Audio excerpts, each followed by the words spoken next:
In this video, we're taking a look at effective annual rates using the Texas Instruments BA2 Plus financial calculator. Let's start by talking a little bit about effective annual rates. Sometimes our investment opportunities are going to offer us different compounding periods. For example, here we have 3 different savings plans, 8% interest compounded annually, 7.8% interest compounded quarterly, or 7.75% interest compounded weekly. Now, we know that the more frequently we compound our money, the faster it can grow. So weekly is better than annual compounding. However, we also know 8% is better than 7.75%. How do we decide which is better off? Do we take the lower interest rate and compound it more frequently, or do we take the higher interest rate but compound it less frequently? The only way to do that is to make a comparison that is equivalent. And to do that, we use effective annual rates. Right here we have the classic apples to oranges comparison. Once we move it to effective annual rates, we're comparing apples to apples. We've got an equivalent comparison. What the effective annual rate does is convert everything to its annual equivalent yield. So 8% compounded annually is already there. It's 8%. So we don't have to do anything. But what about 7.8% compounded quarterly or 7.75% compounded weekly? What are those equivalent to on an annual basis? There are a couple of ways to address that. One is to use a formula. Another is to walk through a function or module on your financial calculator. I'm going to walk through both of these just to give you an example of each. But the formula approach says that the effective annual rate is equal to 1 plus the nominal rate divided by the number of compounding periods. M just stands for the number of compounding periods.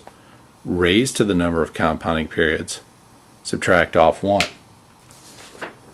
So in our example here, 7.8% is our nominal rate, and we're compounding quarterly, so that gives us 4 compounding periods per year.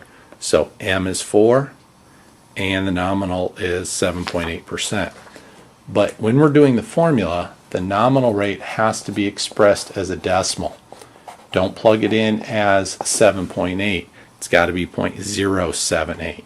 So when we set that up, 1 plus 0.078 divided by 4, raised to the 4th power, subtract off 1.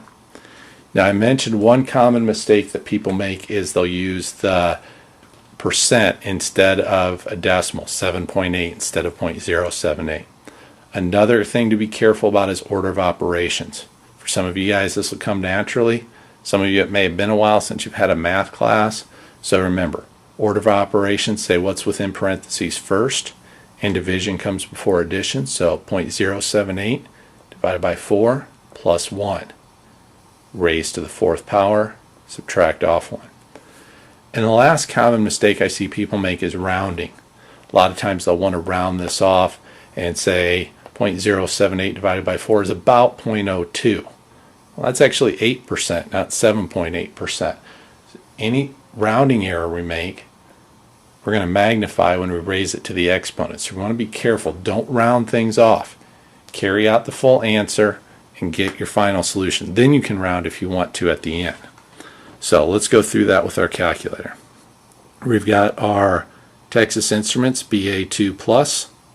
Got a little bit of light flashing on the screen there, but hopefully that's readable. And we want to start out, remember, decimal. So 7.8% is 0.078. Divide by 4 gives us 0.0195. Now again, don't round that off to 0.02. Leave that as 0.0195. And now we're going to add the 1. So just plus 1. Let's go ahead, plus 1 equals, gives us 1.095. Now we're going to raise it to the 4th power. Take all of this to the 4th power. To do that, we're going to use the y to the x key on your calculator. The 1.0195 is your y. 4 is going to be your x, the 4 periods per year. So just press the y to the x. Now it's waiting for you to enter the x, which is your 4. So just 4 equals gives you 1.0803. Subtract off your 1, and you're left with your final answer, 0.0803. Remember, that's in decimal terms, so the final answer is 8.03%.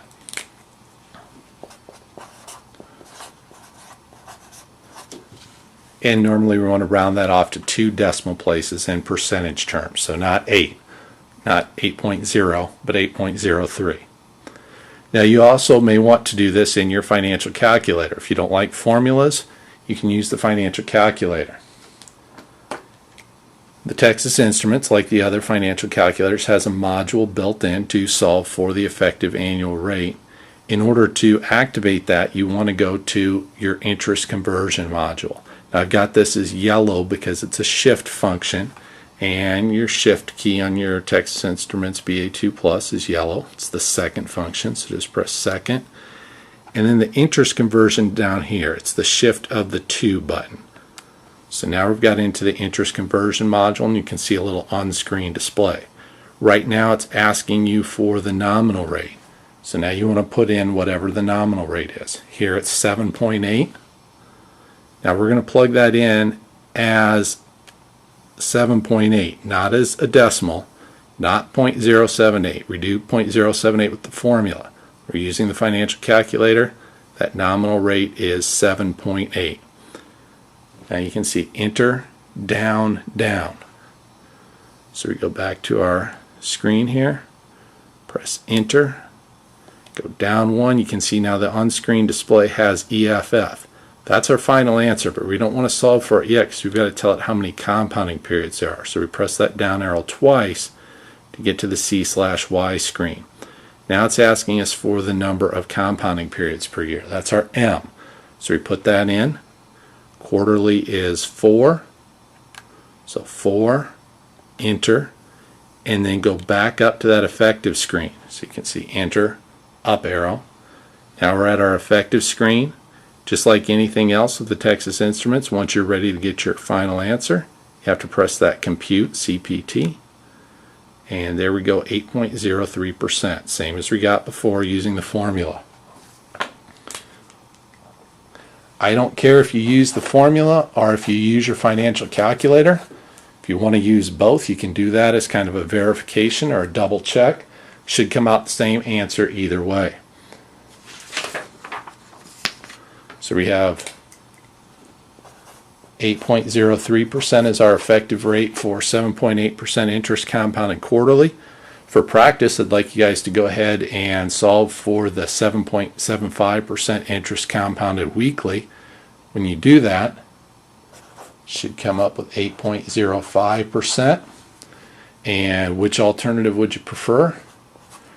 We prefer higher rates of return. So assuming these are all the same risk, we want to have 7.75% interest compounded weekly. Now, it's not going to make a huge difference. These are all pretty close. But remember, some large corporations have millions of dollars, or in some cases even billions of dollars, in short-term investments. 0.02% may not be a big difference to you or I, but to a company like Microsoft or Apple, that can make a significant difference in their final cash flows available. So this walks you through effective annual rates. You can either use your calculator or the formula. Hopefully this makes the analysis a little bit easier.